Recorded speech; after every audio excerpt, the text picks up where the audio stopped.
In my community and where I live on the west coast in Courtenay-Alberni, there's been a lot of confusion.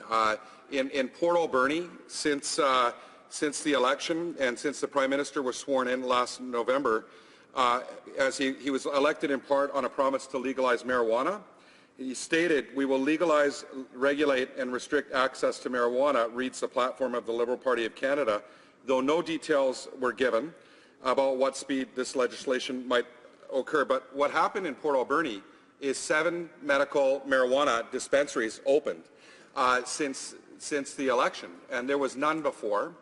The RCMP in Port Alberni has decided not to take action or prosecute or to enforce against those selling marijuana at their dispensaries. But in Oceanside, which is a 35-minute drive away, the same force, the RCMP, has decided to enforce. And in Courtenay, the same, so which is only an hour north of Port Alberni. All RCMP detachments, all different commanders for their detachment. So it's extremely confusing, and really it's becoming a huge problem on local governments as they try to figure out how this works and where they come in terms of legislation. So in Port Alberni, it fell on local mayor and council, and I'll read from the Alberni Valley News. It says, "But while the federal government works on delivering its platform promise, municipalities are left to grapple with dispensaries popping up in their storefronts. And given this is a federal issue, there doesn't seem much that municipalities can do. Currently, selling marijuana, whether medical or recreational, is illegal under Canadian law," said Port Alberni RCMP Inspector Mark Richards. Despite this, the City of Port Alberni voted to regulate medical marijuana dispensaries at its January 25th meeting. It wasn't a unanimous decision. Throughout the 3 months that City Council debated the issue, it was split. And Mayor Rutan said he added that he believed it was unfair for the federal government to have downloaded it onto municipalities, this problem, but that he was committed to upholding his council's decision. "But it doesn't matter. This is what council has voted for," he said, "and I believe that council's position is fairly clear. Is this council's best attempt to control the uncontrollable?"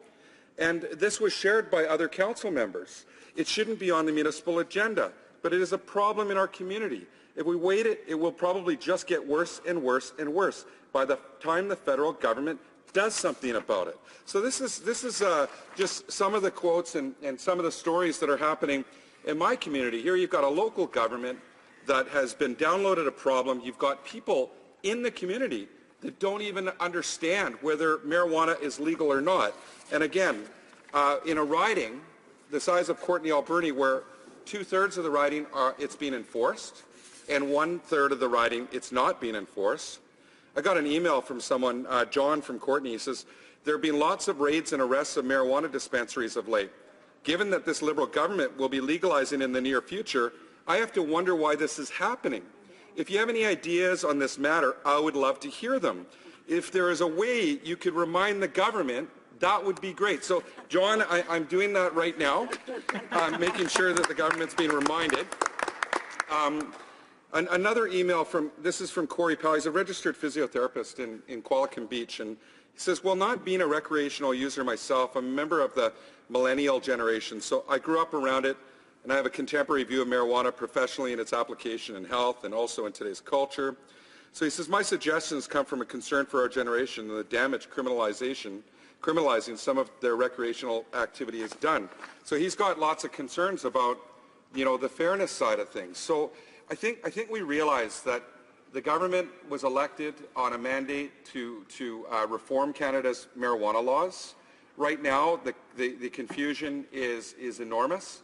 It's being left on the backs of local governments, of local police force, local RCMP detachments. When we talk to people in British Columbia, iPolitics actually just did a survey, and it said that possession of small amounts of marijuana for personal use should not be a crime, and 73% of British Columbians agreed with that, and 16% of British Columbians didn't agree with that.